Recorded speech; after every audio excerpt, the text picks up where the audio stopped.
حضرات جانتے ہیں کہ بعض ہمارے مضافات کے لوگ وہ مغرب ادا کر کے نکلتے ہیں،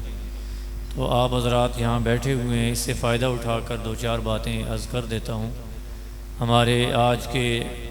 مہمان وطن عزیز پاکستان کی معروف علمی، دینی اور روحانی شخصیت مناظر اسلام حضرت مولانا مفتی شاہد مسعود صاحب دامت فیضہم وہ بحمد اللہ تشریف لا چکے ہیں، اور بعض نعمتیں جو انسان مانگتا ہے اللہ سے تو تب ملتی ہیں، لیکن کچھ نعمتیں ایسی ہوتی ہیں کہ جو بن مانگے اللہ تعالیٰ دے دیتا ہے۔ تو الحمدللہ ان میں سے ایک نعمت اور بھی کہ ہمارے ملک کے مشہور نعت خوان ثنا خوان مصطفیٰ صلی اللہ علیہ وسلم جناب حافظ ظہیر فاروقی صاحب وہ بھی ان کے ساتھ تشریف لائے ہیں۔ ابھی چند منٹ کے بعد وہ بھی آپ حضرات کے سامنے اپنی حاضری لگوائیں گے۔ میں دو چار باتیں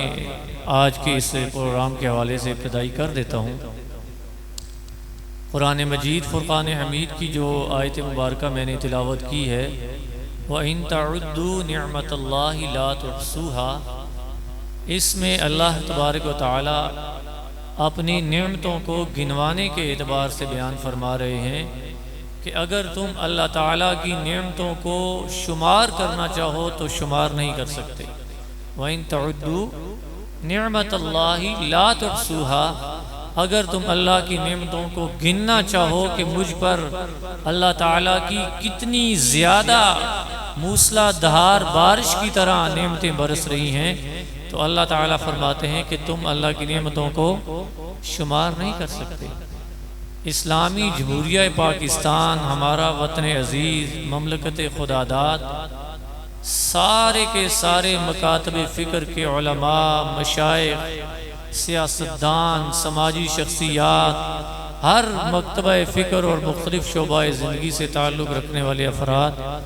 ان سب کا اس بات پر اتفاق ہے کہ ہمارا ملک پاکستان بھی اللہ تعالیٰ کی نعمتوں میں سے بہت بڑی ایک نعمت ہے۔ آپ ساری دنیا کا مطالعہ کریں، تاریخ انسانیت کا، ممالک کا، بلاد اسلامیہ کا، تو آپ کو سوائے دو ملکوں کے حرمین شریفین کے علاوہ صرف ایک وطن عزیز پاکستان ملے گا دنیا کے خطے کے اوپر، دنیا کے نقشے کے اوپر، کہ جو صرف کلمہ لا الہ الا اللہ اس کی بنیاد پر معرض وجود میں آیا ہے۔ آپ حضرات میں سے بوڑھے حضرات تو جانتے ہیں کہ جب پاکستان کی تحریک پاکستان اپنے جوبند پر تھی، بڑی زور و شور سے جاری تھی، تو اس وقت پاکستان کا نعرہ لگانے والے وہ صرف اس نعرے کے ساتھ تفریق کر لیا کرتے تھے کہ پاکستان کا مطلب کیا؟ لا الہ الا اللہ، کہ جو لا الہ الا اللہ کا نعرہ لگاتا ہے گویا وہ حامی ہے کہ ہمیں اللہ تعالیٰ ایک وطن عزیز، ایک مملکت بلاد اور الگ ایک ٹکڑا زمین کا وہ عطا کرے دے کہ جس میں ہم آزادانہ طور پر اللہ اور اس کے رسول صلی اللہ علیہ وسلم کی عبادات اور اعمال کی جو ہے وہ پیروی کر سکیں۔ ہمارے مہمان خصوصی حضرت مفتی صاحب یقیناً اس حوالے سے تفصیل سے روشنی ڈالیں گے۔ آپ حضرات نے سنا ہوگا کہ علامہ ڈاکٹر محمد اقبال مرحوم رحمۃ اللہ تعالی علیہ نے سن 1929 اور 30 میں پہلی مرتبہ کسی ایک ایسی سلطنت کا خواب یا تصور یا نقشہ پیش کیا تھا کہ مسلمانوں کے لیے کوئی الگ ایسا قطع ارضی ہونا چاہیے، ایسا زمین کا ٹکڑا ہونا چاہیے کہ جہاں ان کی حکومت ہو، جہاں سپریم لا قرآن و سنت ہو، اور وہاں کے مسلمان آزادانہ طور پر اللہ اور اس کے رسول صلی اللہ علیہ وسلم کے احکامات کے مطابق جو ہے وہ زندگی بسر کر سکیں۔ لیکن بہت کم لوگ یہ جانتے ہیں کہ پورے بر صغیر میں ڈاکٹر علامہ محمد اقبال مرحوم سے بھی 2 سال پہلے سن 1928 میں مسلمانوں کے لیے اگر کسی نے الگ ریاست کا کوئی تصور پیش کیا ہے، الگ ملک کا کوئی تصور پیش کیا ہے، تو وہ مسلمانوں کی بر صغیر کی بہت بڑی علمی دینی روحانی شخصیت حکیم الامت حضرت مولانا محمد اشرف علی صاحب تھانوی رحمۃ اللہ علیہ تھے کہ جنہوں نے سب سے پہلے اس تصور کو پیش کیا اور یہ نقشہ بنا کر کے دیا کہ آج کے دور میں بر صغیر کے مسلمانوں کے لیے بہت زیادہ اشد ضرورت ہے کہ انہیں الگ ایک زمین کا حصہ ملے جہاں وہ آزادانہ طور پر اذانیں دیں، نماز پڑھیں، قربانی کریں، اپنے احکامات اللہ اور اس کے رسول صلی اللہ علیہ وسلم کے وہ آزادانہ طور پر ادا کر سکیں۔ چنانچہ تحریک پاکستان کے مطالعہ کرنے والے حضرات یہ جانتے ہیں کہ ایک وقت پھر ایسا آیا کہ جب بانی پاکستان قائد اعظم محمد علی جناح مرحوم کو بھی یہ کہنا پڑا اور انہوں نے اس بات کا اعتراف کیا کہ میرے ساتھ میری حمایت کرنے والا اس وقت دنیا اسلام کا ایک ایسا عالم دین موجود ہے کہ اس کے علم کو، اس کے تقوی و طہارت کو،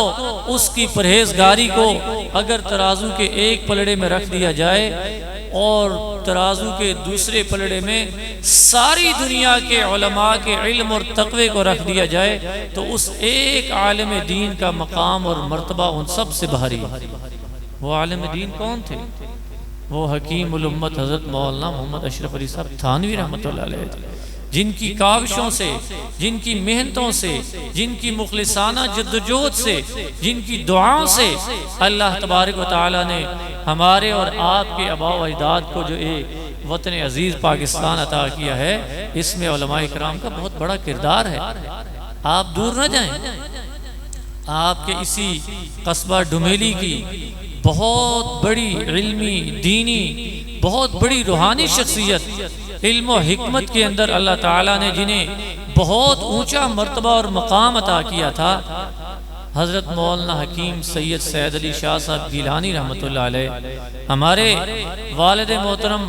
حضرت قاری صاحب رحمۃ اللہ علیہ کے نانا بزرگوار حضرت مولانا محمد رسول صاحب رحمۃ اللہ علیہ، یہ دو حضرات ایسے تھے کہ جنہوں نے تحریک پاکستان کے زمانے میں آپ کے چکوال، جہلم، یہ منڈی باولدین، گجرات، میرپور اور کشمیر کا علاقہ گھوڑوں پر سوار ہو کر گاؤں گاؤں، دیہات دیہات، قریہ قریہ جا کر کے مسلمانوں کی آبادیوں کو یہ بات باور کروائی اور سمجھائی کہ ہمارے مشائخ علماء حضرات پاکستان کے نام پر الگ ایک وطن کے لیے کوشش کر رہے ہیں، تو جب بھی یہ تحریک آئے گی مسلمانوں کو اگر ووٹ دینا پڑا تو آپ نے پاکستان کے لیے ووٹ دینا ہے۔ ہمارے اکابر نے تو پاکستان بنانے کے اندر اس طرح کردار ادا کیا، بے لوث خدمات ادا کی ہیں اور محض اللہ تبارک و تعالیٰ کی رضا کے لیے ادا کی ہیں۔ یہی وجہ ہے کہ آج جغرافیائی طور پر، نقشے کے اعتبار سے، زمین کے اعتبار سے، قطع ارضی کے اعتبار سے دنیا کے نقشے کے اوپر پاکستان سے بہت بڑے بڑے ممالک موجود ہیں، زمین کے اعتبار سے، ٹکڑے کے اعتبار سے، جغرافیے کے اعتبار سے، موسموں کے اعتبار سے، زیر زمین ذخائر کے اعتبار سے پاکستان سے بہت بڑے بڑے ممالک موجود ہیں، لیکن الحمدللہ ثم الحمدللہ ہمیں اس بات پر فخر ہے کہ روحانی طور پر اللہ تعالیٰ کے ہاں مقبول عند اللہ پوری دنیا کے نقشے کے اوپر اگر روحانی اعتبار سے سب سے بڑا کوئی ملک ہے تو وہ بھی ہمارا وطن عزیز اسلامی جمہوریہ پاکستان ہے۔ الحمدللہ یہ روحانی اعتبار سے کس طرح بڑا ہے؟ یہاں مساجد سب سے زیادہ، یہاں اللہ کا قرآن پڑھنے والے مدارس سب سے زیادہ، دین سیکھنے سکھانے والے علماء سب سے زیادہ، صبح سحری کے وقت چھوٹے چھوٹے بچے، معصوم بچے اور بچیاں اپنے ہاتھوں میں جو قرآن کریم لے کر کے تلاوت کرتے ہیں، کیا اتنی بڑی تعداد میں دنیا میں کہیں اور اس طرح موجود ہے؟ اللہ تبارک و تعالیٰ نے یہ اتنا بڑا مقام اور مرتبہ جو ہمارے پاکستان کو عطا کیا ہے، اس کے پیچھے مسلمانوں کی قربانیاں ہیں، ان کے خون بہے ہیں، انہوں نے اپنی جانوں کے نذرانے پیش کیے ہیں، اور مسلمانوں کی بیٹیوں نے اپنی عصمتوں کی قربانیاں دی ہیں۔ 60,000 سے زیادہ تعداد میں مسلمان عورتیں اور خواتین جو ہندو اور سکھ اٹھا کر کے لے گئے تھے، جنہوں نے اپنی عصمت کی قربانیاں دی ہیں۔ 50 لاکھ سے زیادہ مسلمان جنہوں نے ہجرت کی صورتیں برداشت کی ہیں، اپنا وطن چھوڑا ہے، اپنا گھر چھوڑا ہے، اپنا کاروبار چھوڑا ہے، اپنے آباء و اجداد کو، اپنے بہن بھائیوں کو چھوڑا ہے، اور اپنا گھر بار اور اپنا سارا ساز و سامان چھوڑ کر انہوں نے ہجرت کی ہے، محض ہمارے اس وطن عزیز اسلامی جمہوریہ پاکستان کے لیے کی ہے۔ لیکن افسوس جی، آج اس یوم آزادی کے موقع پر ہمیں تو اللہ تعالیٰ کا شکر ادا کرنا چاہیے تھا، ہمیں مساجد کو آباد کرنا چاہیے تھا، ہمیں کم از کم زیادہ نہیں 2 گانا نفل پڑھ کر اللہ کے سامنے